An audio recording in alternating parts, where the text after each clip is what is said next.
ரொம்ப டிஃப்ரெண்ட்டான ஒரு டிசைன். இந்த டிசைன் எல்லாம் நான் பண்ணுவேன்னான்னு எனக்கே தெரியாது. ஆனால் என்னால் முடியாது அப்படின்னு நான் நினச்சிட்டு இருந்தது தான் இன்னைக்கு இந்த கேக்கில் ரெடி பண்ணியிருக்கேன். இந்த கேக் கொடுத்தது வந்துட்டு எங்களோட ஒரு ரெகுலர் கஸ்டமர், எங்களுக்கு ரொம்ப ஃபேவரட்டான ஒரு கஸ்டமரும் கூட.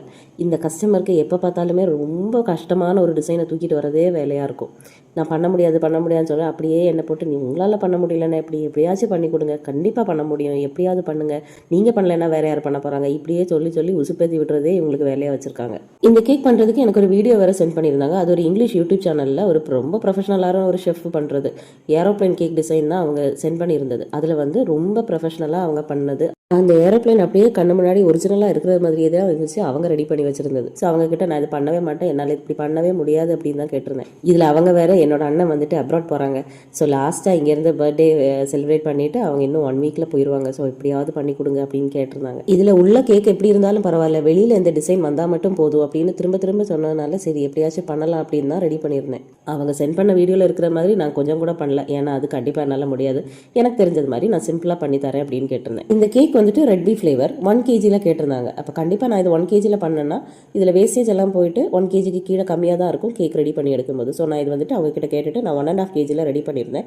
ஸோ இங்கே கொஞ்சம் வேஸ்டேஜ் எல்லாம் போனதுக்கு அப்புறமா 1 kg மேலேயே இருக்கும் கேக்கு.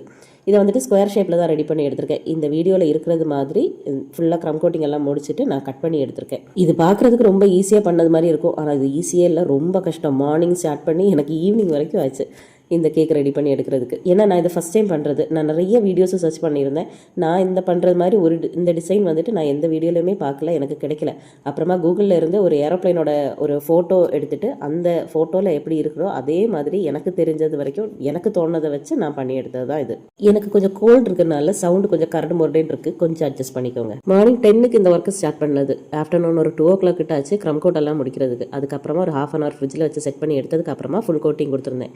இந்த ஃபுல் கோட்டிங் கொடுத்ததுக்கு அப்புறமா அதை அந்த ஷேப்பில் கொண்டு வரதுக்கு ரொம்ப கஷ்டப்பட்டு போச்சு. ஃபுல் கோட்டிங் கொடுத்ததுக்கு அப்புறமா ரொம்ப பார்த்து பண்ணணும். ஏன்னா அதுக்கு மேலே அந்த லைன்ஸ் மாதிரி எதுவுமே வரக்கூடாது. அதுக்கு ஸ்கிராப்பர் யூஸ் பண்ணியிருந்தேன். அது அந்த ஃப்ளெக்சிபிளாக இருக்கக்கூடிய ஒரு ஸ்கிராப்பர் மாதிரி தான் யூஸ் பண்ணியிருக்கேன். நம்ம அந்த ஸ்கிராப்பர் யூஸ் பண்ணும்போது அந்த லைன்ஸ் மாதிரி ஏதாவது இருந்துச்சுன்னா அந்த ஃபினிஷிங் வந்துட்டு நல்லா இருக்காது. ஸோ அது கொஞ்சம் பார்த்து பண்ண வேண்டியதாக இருந்துச்சு. அதில் ரொம்பவே டைம் எடுத்துச்சு. அதுக்கப்புறமா இந்த விங்ஸ் இந்த மாதிரிப்பட்ட அடிஷனல் இந்த ஒர்க் எல்லாமே ஃபாண்டன்ல தான் ரெடி பண்ணி எடுத்திருந்தேன். எப்படியோ ஒரு வழியாக கேக்கை ரெடி பண்ணி எடுத்துட்டேன். அவங்க கேட்டது மாதிரி இல்லாட்டியும் ஒரு விதம் பெர்ஃபெக்டாக பண்ணியிருக்கேன்னு நினைக்கிறேன். இந்த கேக் ரெடி பண்ணி கொடுத்து ஒரு 7 months மேலே ஆச்சு. இப்போ தான் நான் வீடியோ அப்லோட் பண்ணுறேன். இதே சிஸ்டர் இந்த அண்ணனுக்காக போன வருஷம் RCBயோட ட்ரெஸ்ஸை ரெடி பண்ணி கேட்டிருந்தாங்க. அதுவும் கஷ்டப்பட்டு ரெடி பண்ணி கொடுத்துட்டேன். இனி அடுத்த வருஷம் எதை தூக்கிட்டு வர போகிறாங்களோ.